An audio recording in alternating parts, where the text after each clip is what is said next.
Un grand merci pour l'invitation. On va passer la prochaine heure ensemble pour vous parler d'intelligence artificielle générative en milieu clinique. Notre objectif, c'est de mieux comprendre, de mieux encadrer et de mieux intégrer. Alors rappelez-vous, quand le train à vapeur est apparu au XIXe siècle, on avait pas mal peur de cette nouvelle technologie. On disait que les corps humains ne seraient pas capables de supporter une vitesse aussi folle que 50 km/h. On craignait que les vaches donnent plus de lait. On craignait aussi que les gens deviennent complètement fous une fois montés dans cet engin de fer. Et pourtant, le train a révolutionné complètement la mobilité, évidemment, mais aussi le commerce et les soins. Et aujourd'hui, la façon dont on a organisé les villes et même les hôpitaux. Puis l'intelligence artificielle, c'est un peu notre train du 21e siècle finalement.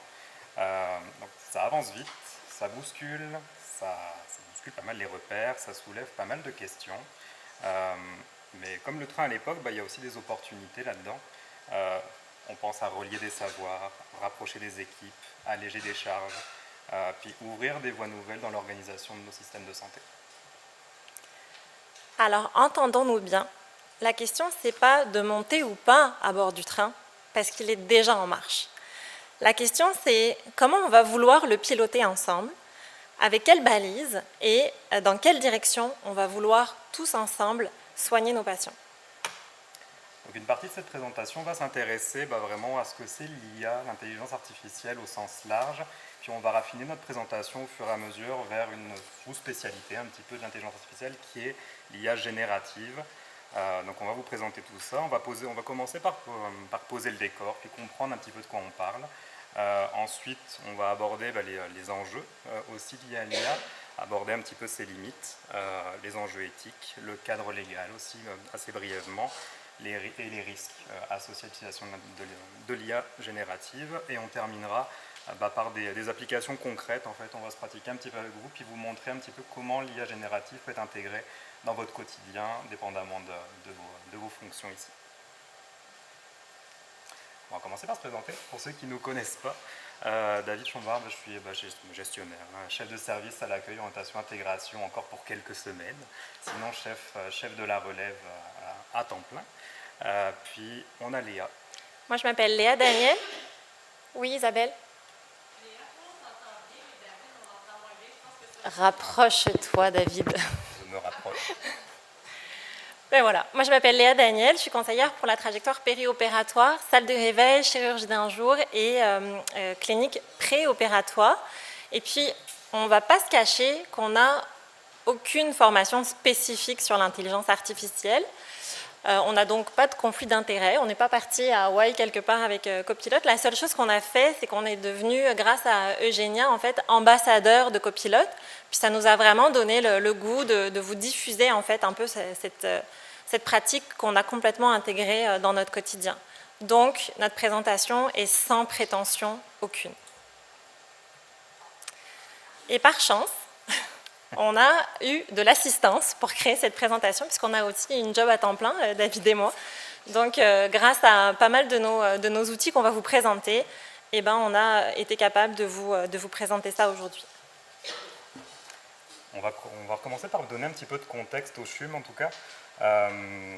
Récemment, il nous a été diffusé les résultats de l'exercice de positionnement stratégique par la direction générale. Puis dans les perspectives d'avenir, il y avait trois points qui ressortaient de la présentation. C'était la santé de précision en premier, les soins ambulatoires et virtuels avancés, puis en dernier, la transformation numérique et l'intelligence artificielle. Donc on voit que c'est vraiment dans une volonté de l'organisation de s'en aller vers ça, puis de développer, d'investir là-dedans.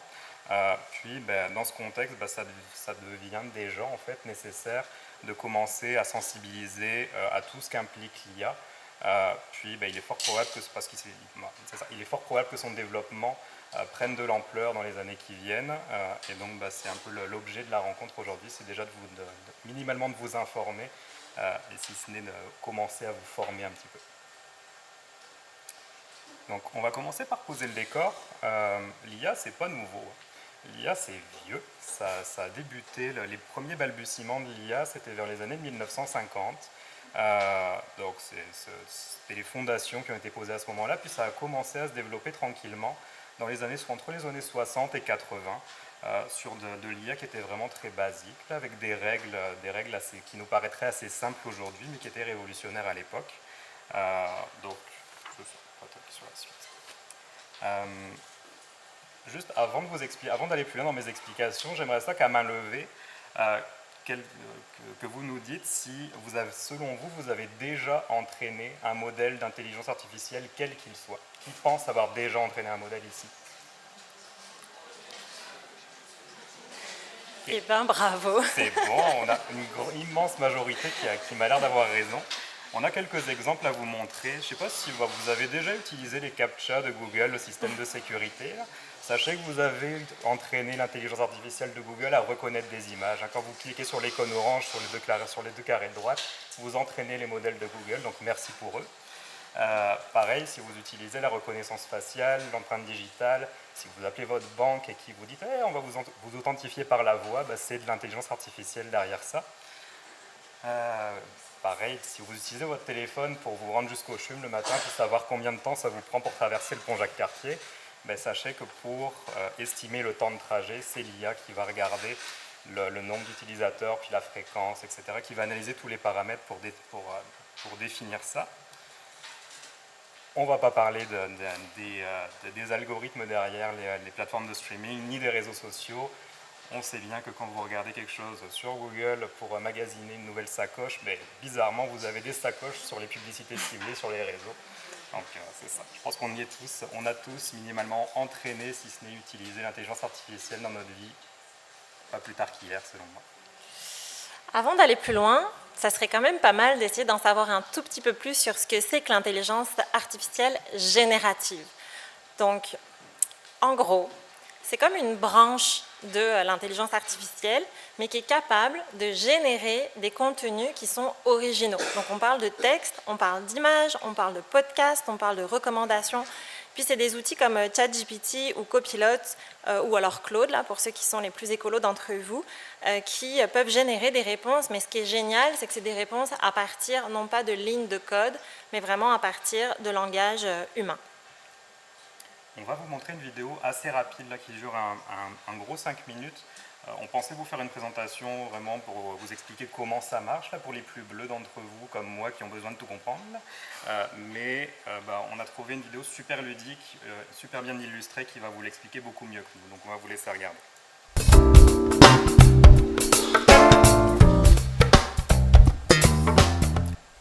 Depuis l'invention des ordinateurs, on avait jusqu'à maintenant des calculatrices améliorées. Des machines qui exécutent les instructions exactes qui leur sont données par les programmeurs. Mais quelque chose d'incroyable est en train de se produire. Les ordinateurs ont commencé à acquérir la capacité d'apprendre, de penser et de communiquer comme nous. Ils peuvent faire des tâches intellectuelles créatives que seuls les humains pouvaient faire jusqu'à présent. On appelle cette technologie l'IA générative et vous l'avez peut-être déjà rencontrée à travers des produits comme ChatGPT. En fait, l'intelligence est désormais disponible en tant que service, un peu comme un cerveau géant flottant dans le ciel auquel tout le monde peut s'adresser. Il n'est pas parfait, mais il est étonnamment performant et s'améliore à un rythme exponentiel. C'est un grand changement. Ça va affecter positivement ou négativement à peu près toutes les personnes et entreprises de la planète. Cette vidéo est là pour vous aider à comprendre ce qu'est l'IA générative en termes pratiques. Au-delà du battage médiatique, mieux vous comprenez cette technologie en tant que personne, équipe ou entreprise, mieux vous serez équipé pour survivre, prospérer à l'ère de l'IA. Voici donc une métaphore simpliste mais utile. Vous avez Einstein dans votre sous-sol. En fait, tout le monde l'a. Et par Einstein, j'entends la combinaison de toutes les personnes intelligentes qui ont jamais vécu. Vous pouvez parler à Einstein quand vous le souhaitez. Il a un accès instantané à toutes les connaissances humaines et répondra à toutes vos questions en quelques secondes sans jamais perdre patience. Il peut également endosser tous les rôles que vous souhaitez, comédien, poète, médecin ou coach, et il sera expert dans son domaine. Il a cependant des limites semblables à celles des humains. Il peut faire des erreurs, il peut tirer des conclusions hâtives, il peut se méprendre, mais la plus grande limite est en fait votre imagination et votre capacité à communiquer efficacement avec lui. Cette compétence est connue sous le nom de prompt engineering et à l'ère de l'IA, elle est aussi essentielle que la lecture et l'écriture. La plupart des gens sous-estiment largement ce que peut faire cet Einstein dans votre sous-sol. En fait, c'est comme si vous alliez voir le vrai Einstein et lui demandiez de relire un rapport de lycée ou que vous engagiez un chef étoilé de renommée mondiale et lui demandiez de couper des oignons. Plus vous interagirez avec Einstein, plus vous découvrirez des moyens surprenants et puissants pour qu'il vous aide, vous ou votre entreprise. Mais arrêtons avec les métaphores simplistes, clarifions certains termes. L'IA, comme vous le savez probablement, est l'abréviation de intelligence artificielle. L'IA n'est pas une nouveauté, des domaines comme l'apprentissage automatique et la vision par ordinateur existent depuis des décennies. Chaque fois que vous voyez une recommandation sur YouTube ou un résultat de recherche sur le web, ou à chaque fois que vous obtenez la validation d'une transaction par carte de crédit, c'est l'IA classique qui est en action. L'IA générative est une IA qui génère de nouveaux contenus originaux, plutôt que de simplement trouver ou classer des contenus existants. C'est le G de GPT, par exemple. Les grands modèles de langage, ou LLM, sont des IA génératives qui peuvent communiquer en utilisant le langage humain. ChatGPT est un produit de la société OpenAI. Au départ, c'était un LLM, donc un chatbot avancé utilisant une nouvelle architecture appelée architecture transformatrice, qui, soit dit en passant, est le T de GPT. Il maîtrise si bien le langage humain que n'importe qui peut l'utiliser. Pas besoin d'être un expert en IA ou un programmeur, et c'est en quelque sorte ce qui a déclenché toute la révolution. Comment ça fonctionne ? Un grand modèle de langage est un réseau neuronal artificiel, c'est-à-dire un ensemble de nombres et de paramètres connectés les uns aux autres. Tout comme notre cerveau est un ensemble de neurones ou de cellules cérébrales connectées les uns aux autres. Les réseaux neuronaux ne traitent que des nombres. Vous envoyez des chiffres et en fonction des paramètres définis, tous les chiffres sortent.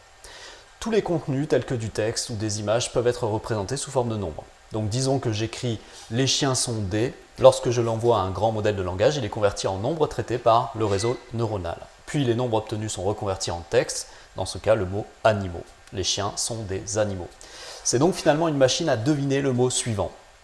Ce qui est intéressant, c'est que si on prend cette sortie et qu'on la combine avec l'entrée, qu'on renvoie le tout au modèle, il va continuer à ajouter des mots. C'est ce qui se passe en coulisses quand vous tapez quelque chose dans ChatGPT. Dans ce cas, par exemple, il a généré toute une histoire et je peux continuer indéfiniment en ajoutant d'autres messages. Un grand modèle de langage peut avoir des milliards, voire des trillions de paramètres. C'est pourquoi on les appelle grands. Comment tous ces chiffres sont définis ? Non pas par une programmation manuelle, ce serait impossible, mais par un entraînement. Tout comme les bébés qui apprennent à parler. On ne dit pas à un bébé comment parler, il ne reçoit pas de mode d'emploi. Au lieu de ça, il écoute les personnes qui parlent autour de lui. Et lorsqu'il en a assez entendu, il commence à se construire un modèle. Il prononce d'abord quelques mots à la grande joie de ses parents, puis, plus tard, des phrases complètes. De la même façon, au cours d'une période d'entraînement, le modèle de langage est alimenté par une quantité phénoménale de textes à apprendre provenant principalement de sources internet. Il joue ensuite à deviner le mot suivant, avec tout ça encore, et les paramètres sont automatiquement ajustés jusqu'à ce qu'il commence à devenir vraiment doué pour prédire le mot suivant. C'est ce qu'on appelle la rétropropagation, qui est un terme sophistiqué pour dire « tiens, je me suis trompé, je vais procéder autrement ».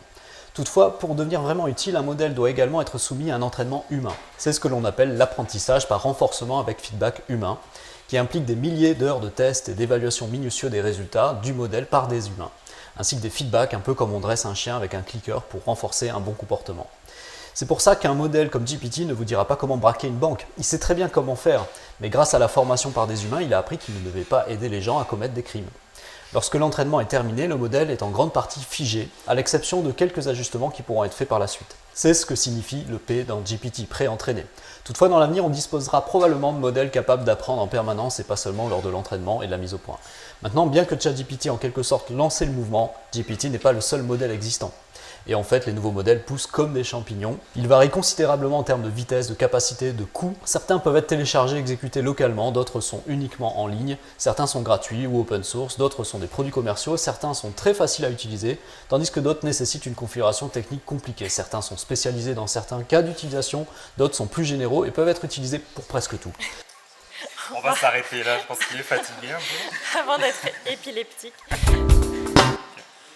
Donc, maintenant que vous savez à peu près de quoi on parle, là, même si j'imagine que vous n'avez pas tout retenu, c'est pas l'objet de la rencontre, là, puis on n'attend vraiment pas ça de vous. Moi, je me suis posé la question, qu'est-ce qui explique vraiment cette montée fulgurante là, sur les un peu plus des 10 dernières années, probablement 15 dernières années de l'IA, et notamment de l'IA générative qui est arrivée un petit peu plus tard. En fait, il y a trois choses. Il y a la quantité de données qui va avec l'espace de stockage qu'on a, qui s'est énormément développé au niveau technologique avec les gros data centers qu'on voit en fond sur la droite, là, par exemple. Si on se compare un petit peu là, historiquement des vieux bouquins, des vieux livres comme sur la gauche en peau de chèvre là, qu'il fallait tanner et où chaque lettre compte et il n'y avait pas moyen d'effacer ce qu'on écrit, là où vraiment la donnée compte à la lettre près, versus une barrette de mémoire sur la droite. J'ai demandé à Copilot de me dire combien de livres en peau de chèvre on pouvait mettre dans une barrette de mémoire. Puis la réponse est environ 300 000. Donc dans une petite barrette comme sur la droite, c'est 300 000 livres en estimation qu'on peut stocker là-dedans. Il y a vraiment une évolution phénoménale. Puis une autre chose, c'est la puissance de calcul. Si on se compare encore historiquement, si on prend nos vieux comptables avec leur boulier, versus un processeur d'ordinateur tel qu'on a actuellement, la puissance de calcul entre le comptable, si on prend le comptable le plus haut de Montréal, admettons, à l'époque, qui faisait peut-être un calcul par seconde, là, un processeur d'ordinateur qui, au passage, ne dort pas 7 heures par nuit, là, qui fonctionne 24/7, il fonctionne à raison de plusieurs dizaines de milliards de calculs par seconde. Ça fait que toute cette évolution, puis ça ne fait qu'augmenter avec l'évolution de la technologie. Donc tout ça, ça a vraiment permis de faire monter en puissance la démocratisation, puis l'évolution de l'intelligence artificielle et de ses applications. Alors, ce qu'on va faire ensemble, c'est qu'on va essayer de quantifier un peu le phénomène ici, dans notre salle, qui va utiliser et à quelle fréquence est-ce que vous le faites. Donc, je vais juste vous demander de sortir votre cellulaire et de faire scanner le QR code. Ah, c'est pas le bon. C'est pas le bon. Mon Dieu, au secours. C'est pas le bon non plus. C'est pas le bon non plus. Eh ben, chou. Il reste le petit QR code en haut, là, si vous avez...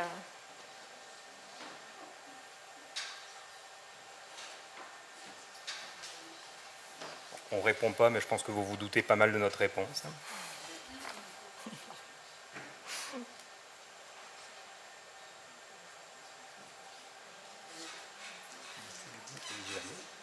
Ouais, il y a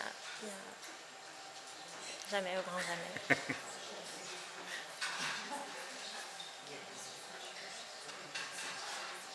Okay.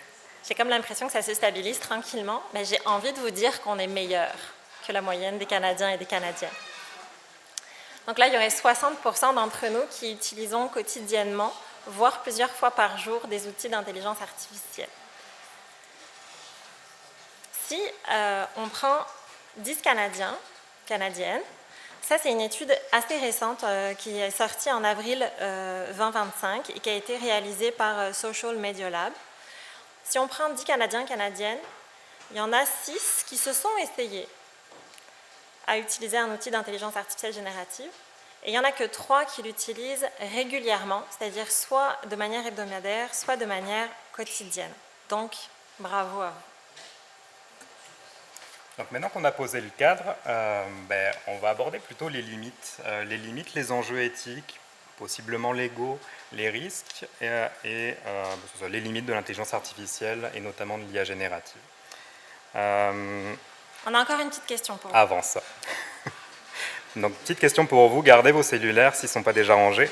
On va vous poser la question de quels bénéfices professionnels retirez-vous ou penseriez-vous pouvoir retirer de l'utilisation des outils d'IA générative. On vous a suggéré 4 réponses qui sont à l'écran. On va vous laisser quelques secondes.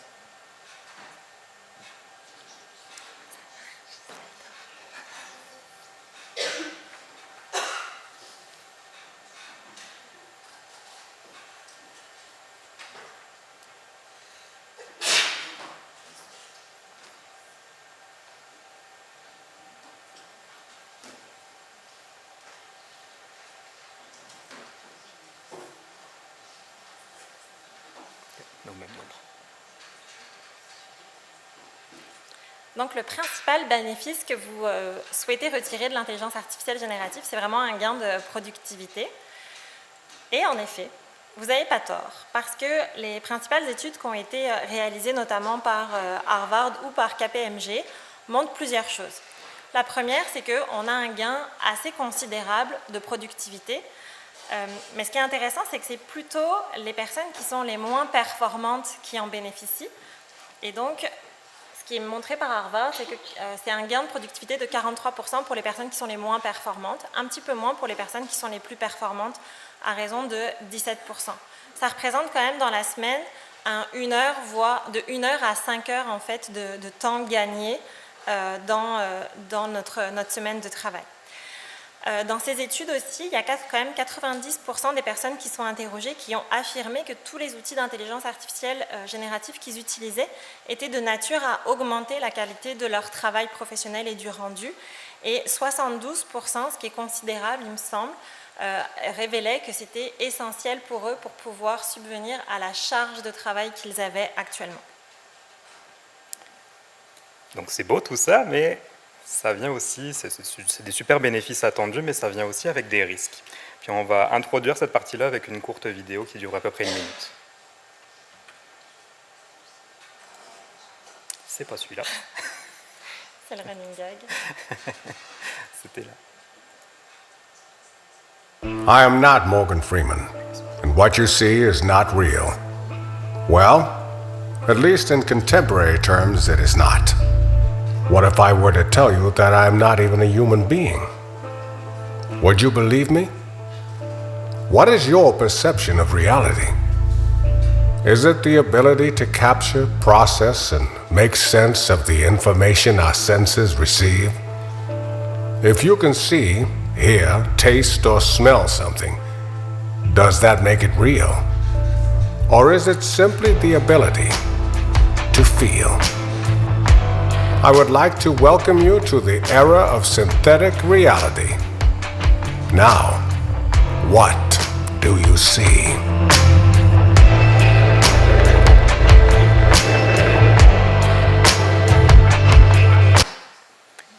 Je ne sais pas ce que vous en pensez, moi je suis plutôt convaincu personnellement, mais pour les moins anglophones d'entre nous, c'est une vidéo qui a été complètement générée par l'intelligence artificielle de Morgan, je ne sais plus comment, Morgan Freeman, c'est ça? Ouais, c'est ça. Qui en fait n'a jamais fait ça là, de son vécu, il n'a jamais tourné cette vidéo, c'est strictement généré par l'IA générative.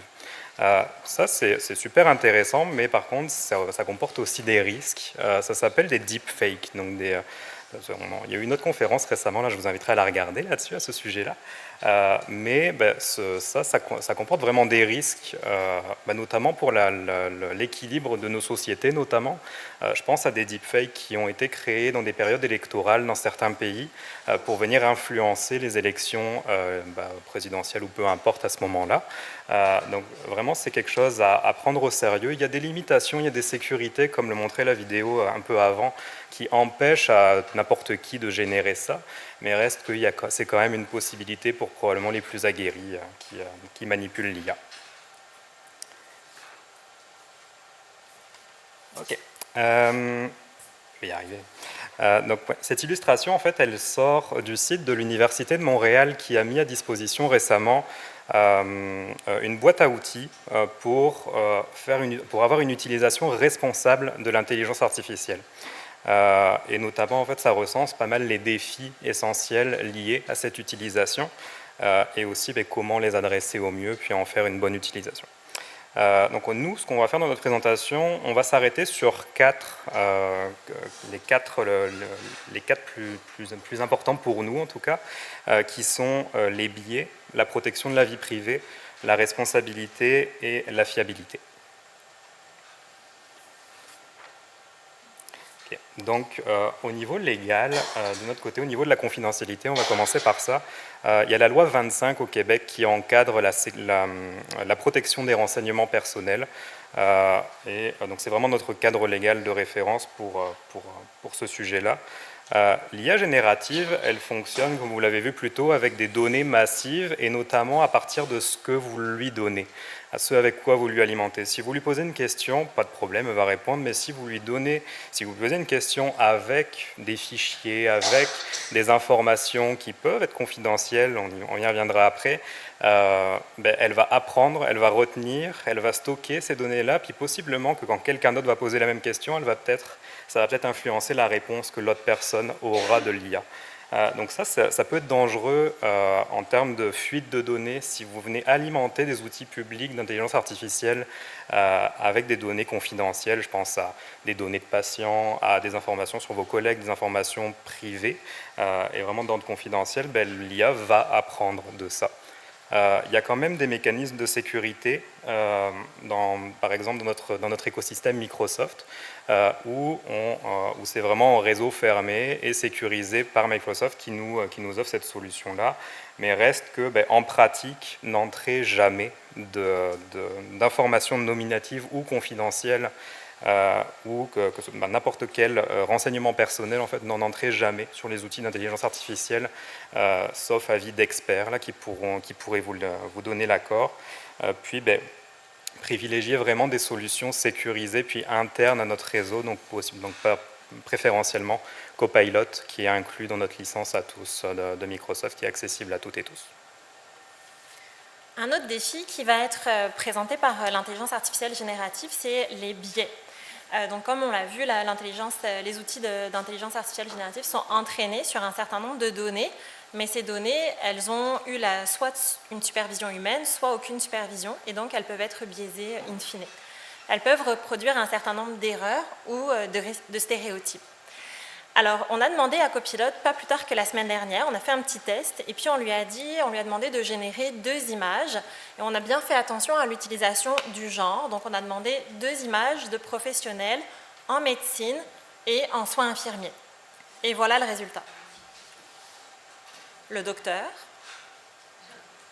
l'infirmière. Et pour autant, on n'a pas utilisé de pronoms qui pouvaient engager un genre ou un autre. L'autre point à considérer, c'est vraiment le fait que les outils d'intelligence artificielle mettent en jeu la question de responsabilité humaine versus responsabilité synthétique.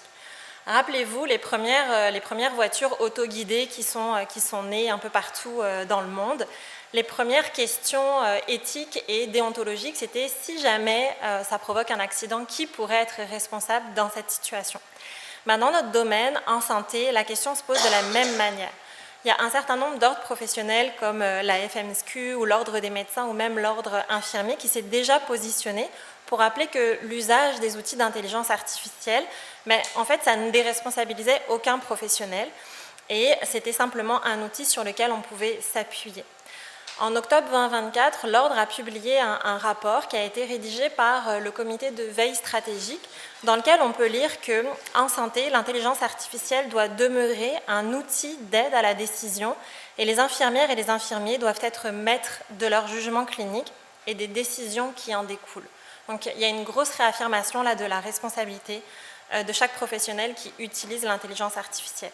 Dans le même temps, fait anecdotique et intéressant, l'Ordre en fait développait avec une société qui s'appelle LIP Conseil, un outil d'entraînement en fait pour les aider, un outil d'intelligence artificielle, pas générative cette fois-ci, mais juste d'intelligence artificielle, pour les aider à planifier l'ensemble des inspections générales de son programme de protection du public.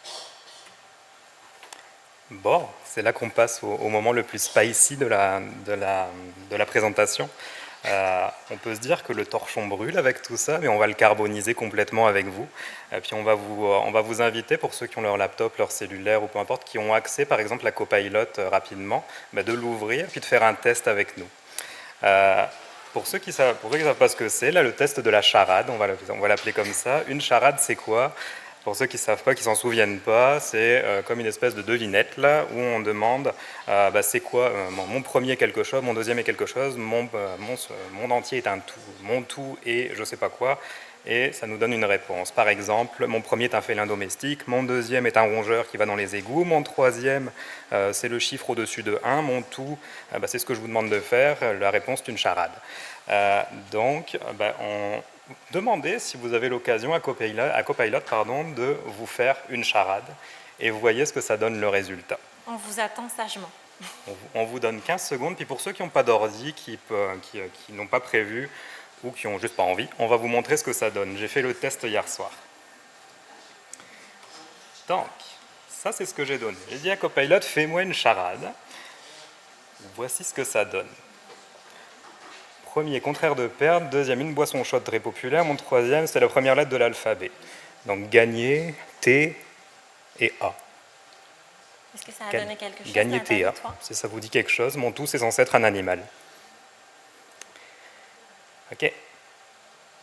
Contraire de perdre, donc c'est plutôt gagner, T, A. Jusque-là, tout va bien. Donc je lui demande de m'expliquer un peu c'est quoi sa logique. Donc gagner plus t plus a, gagner plus t guenille, non ça marche pas, essayons une autre approche, peut-être que mon premier est juste un gagné avec un g, ou peut-être que c'est g tout court, c'est pas sûr, ça donne rien de clair, donc essayons autre chose. Ok, voilà, ça c'est l'IA générative et ses limites. Donc l'IA est incapable de faire une charade. Ok, là où vous seriez sûrement capable et où on se dit l'IA c'est formidable, ben ils ne sont pas capables. Ça n'a pas passé le test de la charade. C'est ça. Bon, on vous a présenté la facette la moins glorieuse de l'intelligence artificielle et les quelques limites que ça comporte, mais reste que quand même, on va se le dire, c'est quand même un outil extraordinaire qui offre, en dehors de la charade, on s'entend, qui peut vraiment offrir une multitude d'opportunités pour bien des indications ou beaucoup d'intérêt en tout cas. Donc, ce qu'on vous propose, c'est de répondre à une autre question, puis de s'élever un petit peu. Donc, reprenez vos cellulaires si vous ne l'avez pas. On va vous demander de penser à votre quotidien professionnel, donc vraiment votre vie de tous les jours au travail, puis de nous dire, si vous aviez une baguette magique, qu'est-ce que vous changeriez? On vous a fait 4 propositions, pardon. On vous laisse vous prononcer là-dessus.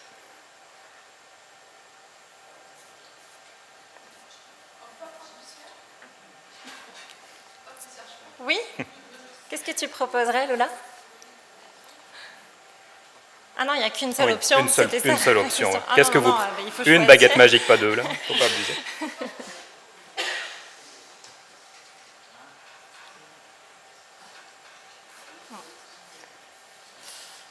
Administrative.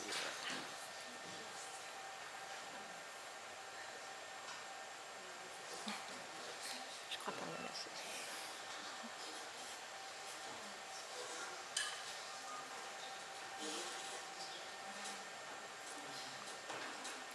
Je pense que les dés sont jetés. Il semblerait que vous soyez tanné par les tâches complexes comme la confection des horaires.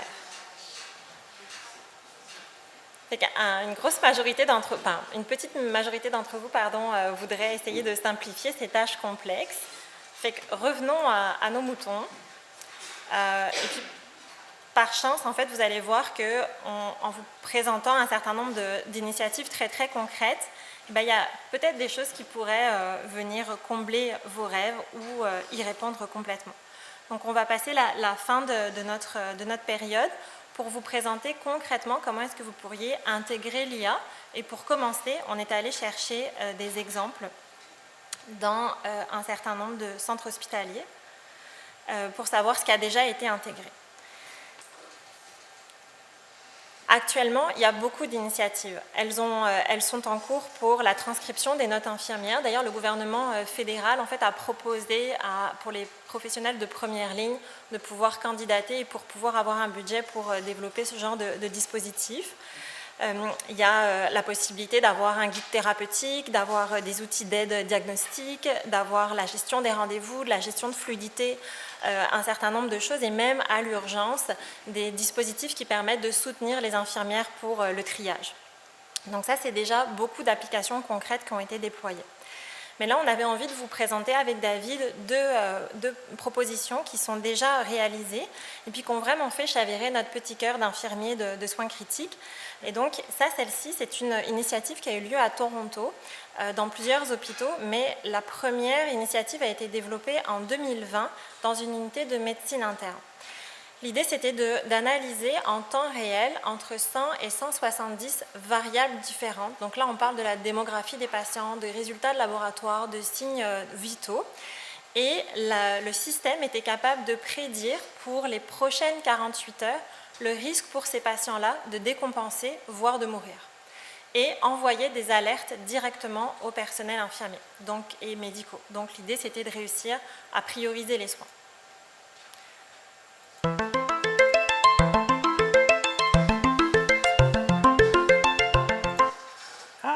Pardon, c'est ma faute.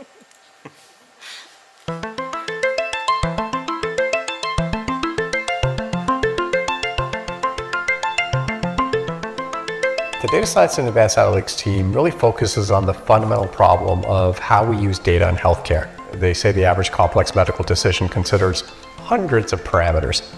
So things like social history, family history, vital signs, symptoms, laboratory values, medical imaging results, all that stuff goes in our heads and we make a diagnosis. And sometimes, we're not very good at it. Can we use machines? Can we use AI to help us process all of that information rapidly and efficiently to help us make better decisions, which will translate into better outcomes for patients and a more efficient healthcare system? When clinicians come to us, they usually are struggling with problems day in and day out. They really understand what the issues are. They understand their workflows, what matters, what doesn't matter. They're the ones we really focus on. They define the problems that we work on, but we also engage them fully into the process.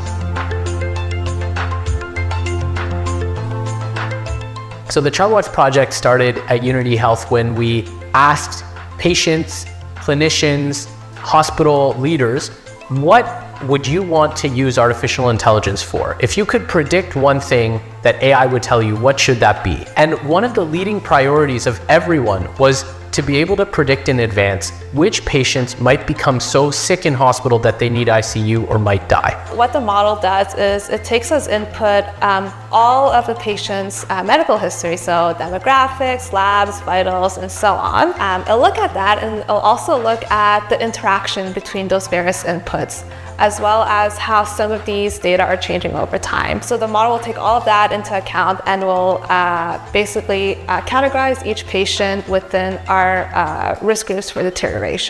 So each patient will be categorized as being low risk or medium risk or high risk for deterioration.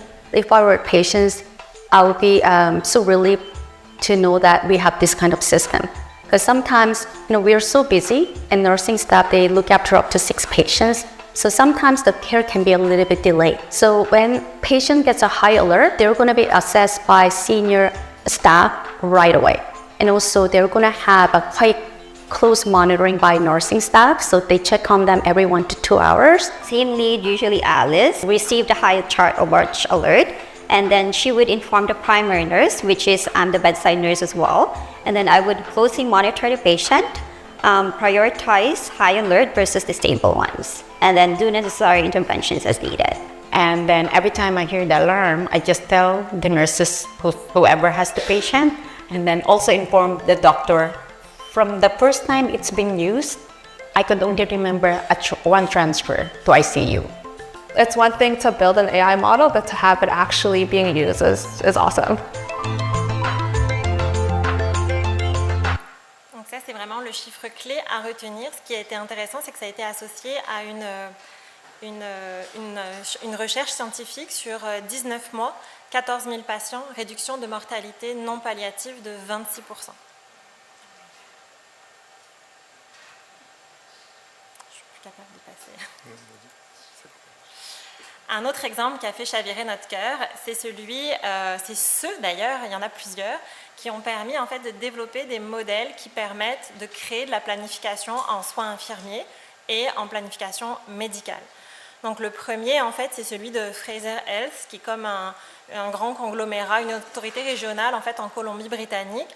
Et eux en fait ils ont réussi à faire une levée de fonds de presque 2 millions de dollars pour pouvoir récupérer grâce à un agrégateur d'initiatives, la Scale AI, pour pouvoir développer en fait 3 modèles qui vont permettre de prédire les achalandages et donc de créer en fait des planifications infirmières et médicales en fonction de ces achalandages. Puis leur objectif en fait c'est de réussir à mettre en place plusieurs autres variables comme la saisonnalité, certaines préférences individuelles, les compétences des infirmières ou des infirmiers qui sont sur le plancher ce jour-là. Puis ce n'est pas les seuls, il y a pas mal d'autres initiatives à travers la province et à travers le pays où il y a eu un certain nombre de développements. Bon, c'est super bien tout ça, mais pour le moment, peut-être que pour certains, ça peut vous paraître aussi inaccessible qu'aller sur la planète Mars, là, bien que ce soit chez nos voisins de l'Ontario. Mais pas tant que ça finalement. Je pense qu'on a de beaux atouts sur la province, notamment ici au CHUM, qui vont vraiment nous aider à développer tout ça. Avant de continuer, on aimerait vous présenter quelques chiffres intéressants selon une étude, un rapport en fait qui a été fait par Microsoft et LinkedIn. Le rapport s'intitule AI at Work is here, now comes the hard part. Mon accent anglais, c'est ça. On y reviendra tout à l'heure, vous allez voir. Enfin, rappelez-vous de ce moment. 78%, les résultats de ce rapport, c'est 78% des employés utilisent déjà l'intelligence artificielle au travail, souvent de manière autonome et sans directive officielle, donc sans cadre établi par leur organisation. Et 52% des employés, donc un peu plus de la moitié, hésitent à admettre qu'ils utilisent l'IA pour des tâches essentielles, et à peu près le même nombre craignent que l'IA les rende remplaçables. Il y a vraiment une crainte entourant l'intelligence artificielle. Puis mon avis personnel par rapport à ces chiffres-là, c'est vraiment que ça démontre l'importance en fait pour les organisations d'encadrer l'utilisation de l'intelligence artificielle, mais sans nécessairement le freiner, l'encadrer davantage. Aussi d'informer le personnel comme on le fait aujourd'hui. On vous informe, possiblement de le former. Puis de favoriser une culture de transparence aussi en lien avec l'utilisation de l'IA. Puis je peux faire référence à ce que Nathalie nous a envoyé récemment sur l'utilisation des logos qui ont été produits pour la documentation que vous pourriez faire assistée par l'IA, générée par l'IA ou fait sans IA. Donc on va commencer, on va rentrer dans le vif du sujet un petit peu, puis vous montrer des exemples concrets de ce qui pourrait vous servir. Puis on a catégorisé ça. On va commencer par chercher. Pour chercher, oubliez Google. Pas tout à fait, je vais vous dire pourquoi. Mais il y a plein d'outils d'intelligence artificielle générative comme ChatGPT, comme Copilot, qui est vraiment facilement accessible pour nous, puis qui sont souvent beaucoup plus éclairants, beaucoup plus rapides, et avec lesquels vous pouvez interagir. La seule... Il y en a certaines, là, mais il y a quand même une considération écologique à avoir en lien avec l'utilisation de ces outils. C'est que derrière ça, il y a des centres de données, des data centers qui consomment énormément d'électricité. Puis une requête que vous faites à ChatGPT, admettons, pour ne citer que lui, c'est pareil pour les autres, c'est environ 10 fois plus, voire jusqu'à 50 fois plus d'électricité consommée qu'une recherche Google, par exemple. Donc notre conseil en lien avec ça, c'est vraiment utilisez-les de manière adéquate. Si vous voulez chercher une capitale d'un pays, allez pas sur ChatGPT, faites une recherche Google, la planète vous remercie. Puis il y a vraiment un souci d'écologie à l'échelle mondiale, en fait, où pour faire tourner tous ces data centers, il y a vraiment une montée exponentielle de l'utilisation de l'énergie mondiale qui est de l'ordre d'environ 1,5% de l'électricité produite à l'échelle de la planète, donc vraiment une considération quand même là-dessus, puis ça va en augmentant quand même. Du côté de la recherche documentaire, ça bouge aussi énormément. Il y a pas mal de bases de données que vous connaissez déjà comme Ovid ou Web of Science ou Signal qui ont déjà intégré des moteurs de recherche qui permettent d'utiliser le langage naturel, donc de ne pas avoir le même langage structuré que celui que vous aviez l'habitude d'utiliser sur ce genre de base de données. Mais il y a aussi des nouveaux acteurs qui utilisent complètement l'intelligence artificielle. Et puis là, on va vous faire une démonstration avec Elicit. Mais celui-ci, on l'a choisi parce que c'est un des outils qui pige en fait la majeure partie de ces données dans une banque de données de Semantic Scholar, pardon. Et puis on parle de quasiment 126 millions d'articles, donc avec une référence quand même assez fiable et solide. Ce qu'on a fait, c'est vraiment avec un compte qui ne nécessite pas d'investissement particulier et puis qui nécessite simplement d'être enregistré. Donc il y a 4 dispositifs particuliers pour pouvoir utiliser Elicit. Le premier, c'est d'avoir un rapport de recherche. Le second, c'est de chercher certains papiers, certains articles. Sinon, vous pouvez extraire des données depuis un PDF ou alors avoir une liste de concepts. Donc là, il s'agit de chercher un papier. Alors vous allez voir, quand vous commencez à utiliser le langage naturel, le moteur de recherche va faire une appréciation en fait de votre invite, puis va vous faire plusieurs autres suggestions. Donc là, petit clin d'œil à Samira. Vu qu'on travaille sur ce sujet, la musique, est-ce que la musique va-t-elle avoir un effet significatif en post-opératoire pour le soulagement de la douleur? Donc il vous propose un certain nombre d'autres propositions. Puis vous lancez la recherche et dans la version gratuite, ça va vous sélectionner en fait 4 articles en sommaire principal. Puis, de base, vous allez avoir un tableau avec le titre de l'article, l'auteur, le DOI, un abstract qui est réalisé par Elicit. Et ensuite, vous allez avoir la possibilité d'en enlever et donc de récupérer toujours vos 4 articles. Donc, ça permet aussi d'affiner votre recherche. J'ai pas l'option x2. Et enfin, vous avez sur la portion de droite, là je vais avancer un tout petit peu, vous avez ici sur la portion de droite la possibilité d'ajouter des colonnes. Donc si vous voulez avoir un résumé, si vous voulez avoir les principaux recherches, les principales trouvailles en fait des différents articles, si vous voulez avoir la méthodologie utilisée, les interventions ou les outcomes pour nos patients, tout est accessible ici. Aussi le nombre de citations de l'article en termes de crédibilité. Là, vous pouvez accéder aux articles les plus cités dans la littérature. Dans la portion gratuite, on ne peut pas faire d'extraction, donc ça c'est un peu plus dommage. Une autre fonctionnalité qui est accessible gratuitement, c'est la possibilité de créer, de générer un rapport sur la base d'une recherche un petit peu plus large. Donc là, je me suis appliquée, j'ai fait une invite qui n'a pas nécessité d'ajustement.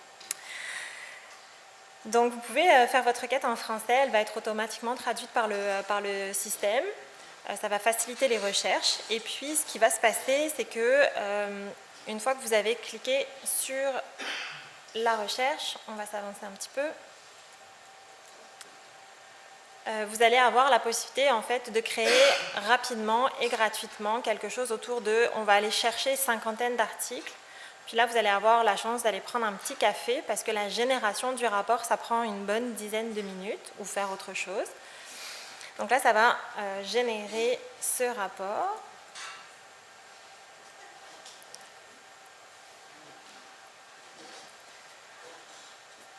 Donc on va pouvoir voir l'ensemble des sources en cliquant sur « Sources des articles ». On va aussi pouvoir avoir un regard critique sur la sélection puisqu'on va pouvoir voir les critères de sélection que Elicit a choisis pour générer son rapport. Donc c'est ce qu'on voit un peu à droite, là, les critères de sélection des articles. Je ne peux pas aller plus vite, David. On ne peut pas aller plus vite que la musique.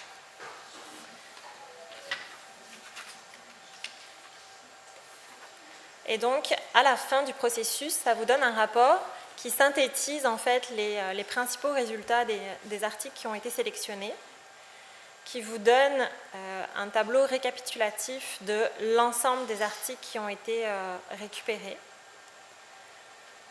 Ça va vous permettre aussi de générer un rapport en version PDF et d'avoir l'ensemble des références que vous allez pouvoir uploader dans un Zotero ou dans EndNote.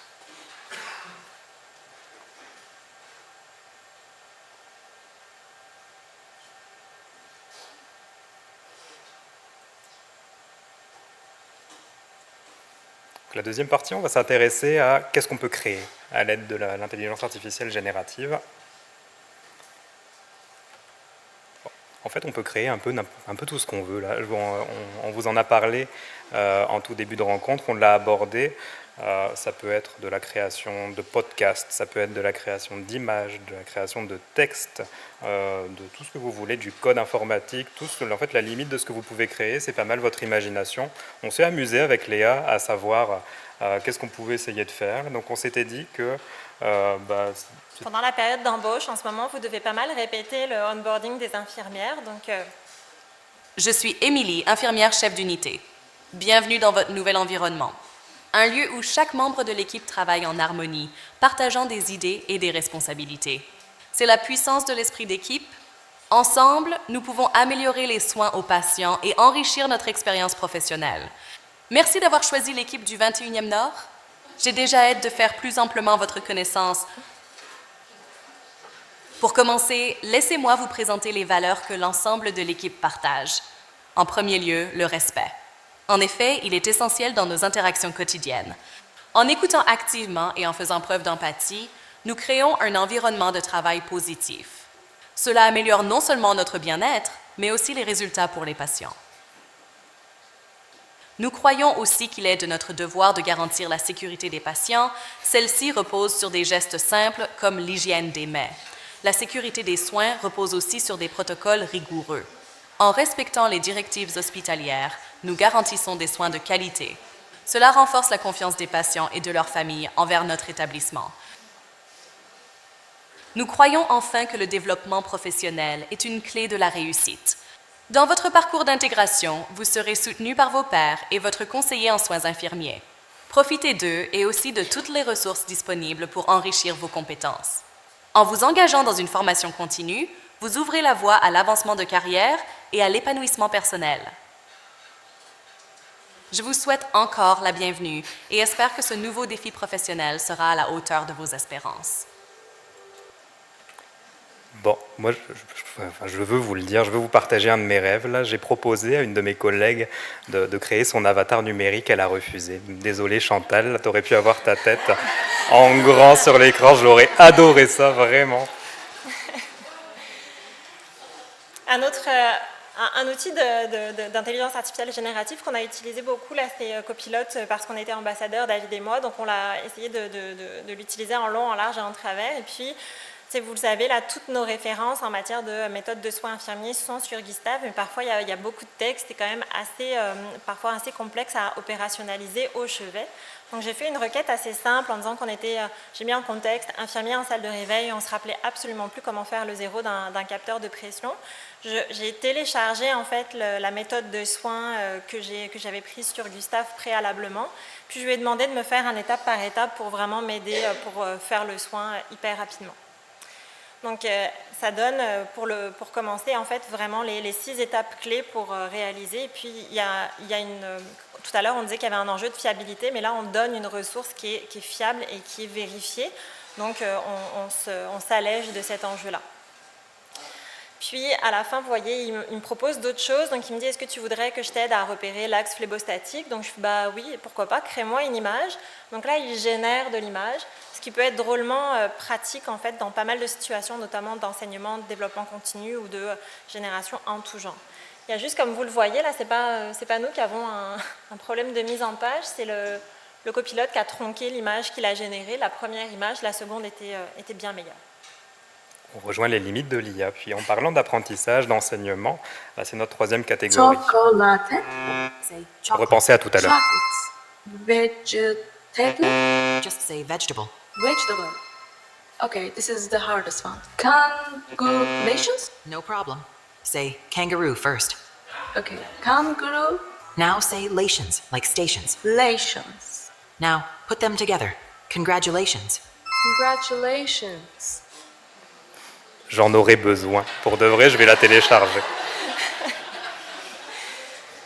Puis on va terminer avec ça. Si tu me laisses, j'ai en fait, vas-y. pour revenir sur la question de l'avatar avec les langues, avec l'apprentissage des langues, ici, à l'ADA, au centre de simulation, on a un rêve, c'est de créer des avatars d'apprenants qui vont être des apprenants difficiles ou avec des interactions complexes.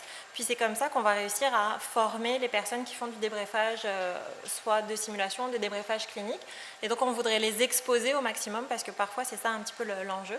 Donc j'espère revenir dans un an pour vous présenter ces avatars. Puis ensuite, ce que vous voyez à l'écran, ça fait partie de notre privilège d'accéder en avant-première à l'essai de la version premium de Microsoft. Et donc de Copilot intégré aux outils Microsoft. C'est encore en cours d'évaluation par Santé Québec, à savoir s'il y a un intérêt de l'acheter pour tout le monde. Donc possiblement que ça arrivera dans le futur ou pas. Ça dépendra de l'évaluation qui est faite. Mais Copilot sera intégré à tous vos outils. Là, on a pris Forms, pour n'en citer qu'un, où vous allez lui donner un prompt, vraiment une consigne en langage normal. Ça peut être n'importe quoi, puis il va vous générer un formulaire, un quiz, n'importe quoi, ce que vous lui demandez, qui va être orienté, les questions vont être orientées, puis les réponses aussi en fonction de ce que vous lui avez demandé. Donc ça peut vraiment faciliter la vie à certains égards, puis après vous pouvez accéder à ce qu'il vous a généré, lui demander de réajuster certaines affaires, ou alors modifier vous-même les suggestions qu'il vous a fait. Donc, je ne sais pas pourquoi il m'avait fait une réponse en anglais. Je lui ai redemandé de partir en français. J'avais téléchargé une version d'un aide-mémoire que j'avais créé pour la salle de réveil. Puis ça génère automatiquement en fait un formulaire que je suis capable de recomposer selon mes besoins. Quatrième action, diffuser l'ensemble des informations dont vous pourriez avoir besoin. Donc là, on se lance dans un medley de plein de belles choses que vous pourriez faire. Donc là, je vous présente le logiciel, enfin la solution web qui s'appelle Gamma App, dont mon rêve serait que le CHUM en fasse l'acquisition avec notre propre modèle de document PowerPoint. Mais là, c'est assez facile, en fait, c'est vraiment simplissime. Vous avez la possibilité d'importer vos documents. Vous choisissez une importation simple ou une importation avec l'intelligence artificielle. Là, vous n'avez même pas vraiment le temps de vous boire un café. Là, par rapport à Elicit, c'est beaucoup plus rapide. Et puis, le système va être en capacité de générer, on va le voir, une présentation PowerPoint avec images, mise en page et animation. Vous avez la possibilité de revoir le texte que vous avez mis. Il y a même un certain nombre de fois où vous pouvez juste mettre un plan relativement succinct et vous permettre de générer votre présentation. Choisissez le thème, évidemment, et puis ça vous donne... Ah, c'est fâchant.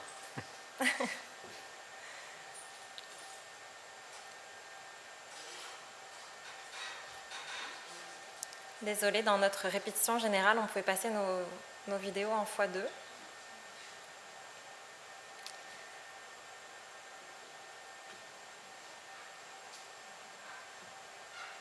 Bon, voilà la présentation qu'on aurait pu vous faire aujourd'hui.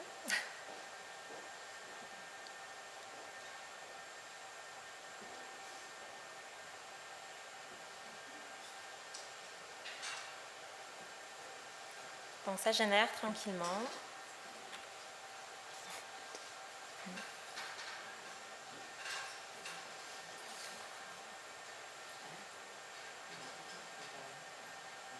Si je fais pause et que j'essaie d'avancer.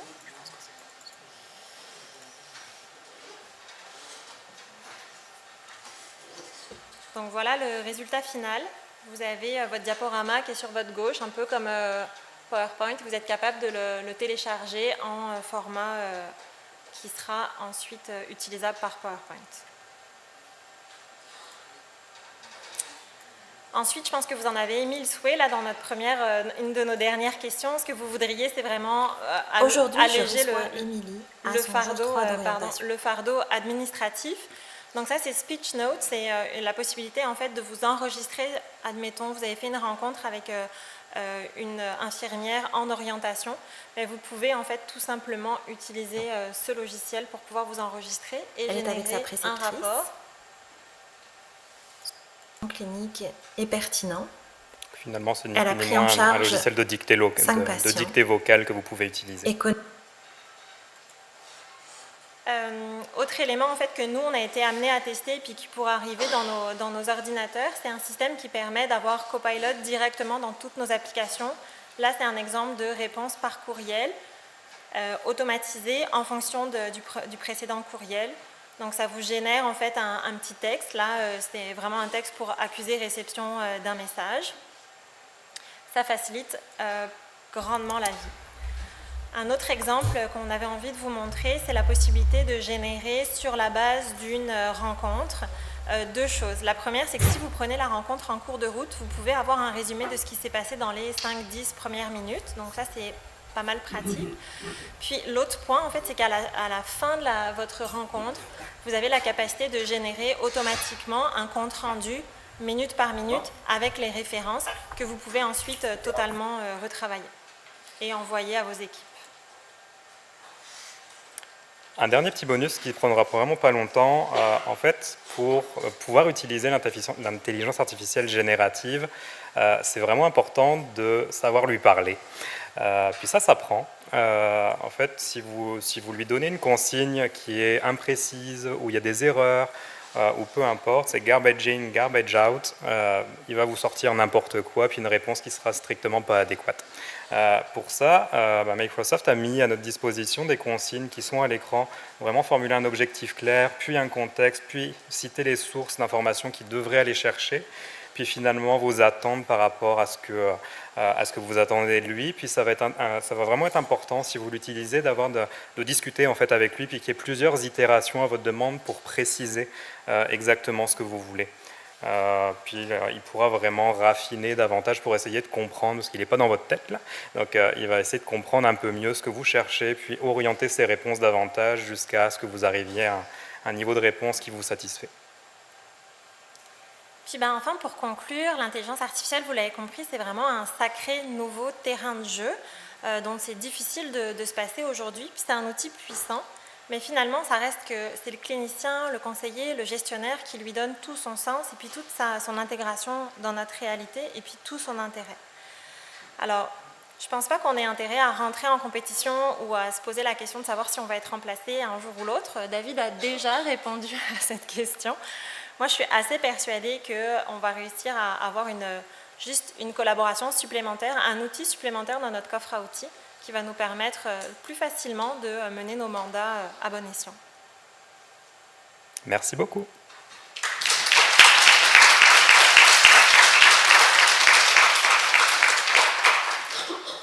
On sait que l'heure est arrivée, mais on serait très, très heureux de répondre à des questions si vous en avez.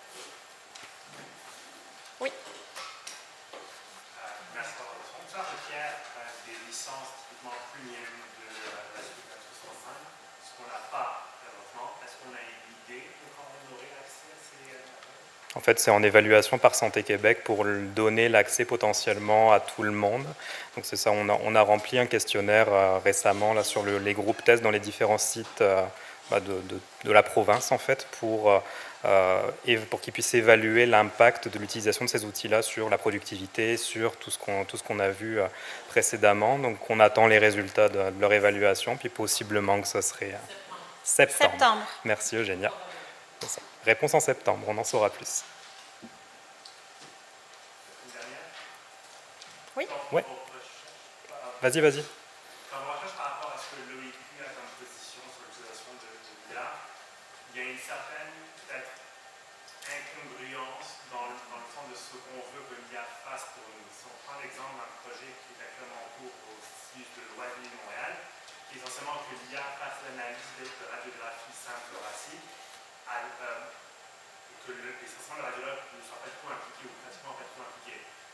Là, c'est difficile de mettre la responsabilité sur un humain qui ne va pas réviser l'image, quand c'est l'IA qui va réviser l'image, mais en même temps on dit qu'il est ultimement responsable. J'avoue que c'est les médecins, c'est le collège, c'est pas le vécu, d'accord, mais c'est inévitable que quelque chose de similaire arrive pour le pensionnaire ici.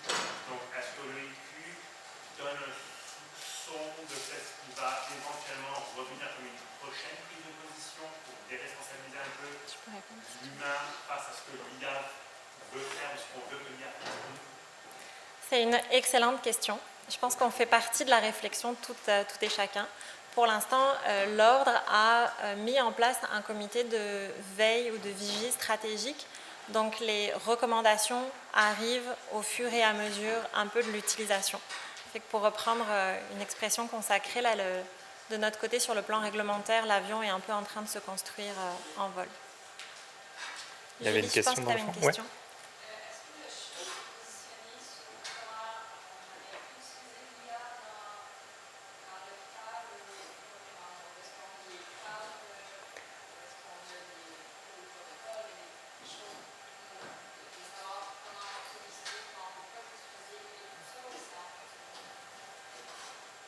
Je peux répondre si tu veux. À ma connaissance, pour l'instant, le CHUM n'a pas encore donné de directive claire sur l'utilisation de l'IA et de l'IA générative. Par contre, récemment, en fin d'année dernière, si je ne me trompe pas, ou début d'année, le ministère en fait, a donné des consignes qu'on n'a pas développées. Puis là, on pourra le rajouter dans les références, par exemple, quand on vous enverra la présentation. Puis c'est un document assez succinct qui présente vraiment le cadre de référence sur l'utilisation de l'IA dans la province. Donc il y aura probablement des éléments de réponse là-dessus. Si tu me permets de compléter, c'est la raison pour laquelle on a vraiment élaboré sur la loi 25 parce que c'est notre cadre d'utilisation. Et donc vraiment réfléchir, c'est être sensibilisé à chaque fois qu'on met un contenu ou qu'on pose une question à un outil d'intelligence artificielle public, donc tous ceux qui sont accessibles à tous, d'avoir cette conscience que toutes les informations qu'on y met peuvent être utilisées pour de l'apprentissage et peuvent fuiter dans d'autres dispositifs de machine learning. Un grand merci. Merci d'avoir... Merci beaucoup. Merci pour votre attention.